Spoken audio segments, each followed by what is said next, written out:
మళ్ళీ స్టార్ట్.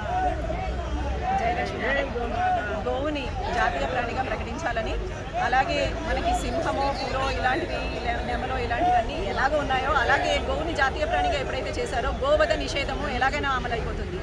జాతీయ ప్రాణిని సంహరించడం ఎవరి వల్ల అవ్వదు కాబట్టి కనీసం మీరు మాకు గోవధ నిషేధ చట్టాన్ని ఇవ్వకపోయినా జాతీయ ప్రాణిగా ప్రకటిస్తే చాలు. అందుకని దీనికి ప్రతి పార్టీ వాళ్ళు కలిసి రావాలి. ఎందుకంటే గోవు అనేది ఒక పార్టీకి సంబంధించింది కాదు, లేకపోతే ఒక కులానికో ఒక వర్గానికో సంబంధించింది కాదు. గోవుని సంరక్షిస్తే హిందూ ధర్మాన్ని సంరక్షించినట్టే, అలాగే మనం సమస్త భూమండలాన్ని సంరక్షించినట్టే అవుతుంది.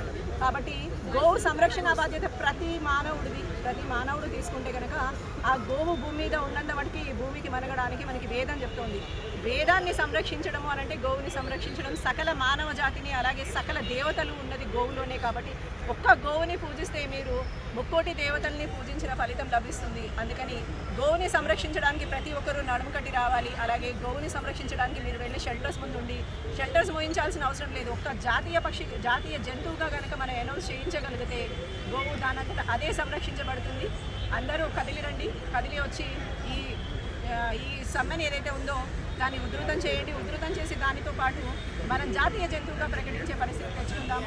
పార్టీలకి అతీతంగా దీనికి కలిసి రావాలని, ఒక పార్టీ వాళ్ళని తిట్టడానికో లేకపోతే ఇంకొక పార్టీని మెచ్చుకోవడానికో కాదు. ఇది గోవు మనకి జాతీయ జంతువు కావాలి, అదొకటే. జయలక్ష్మి. జై గోమాత.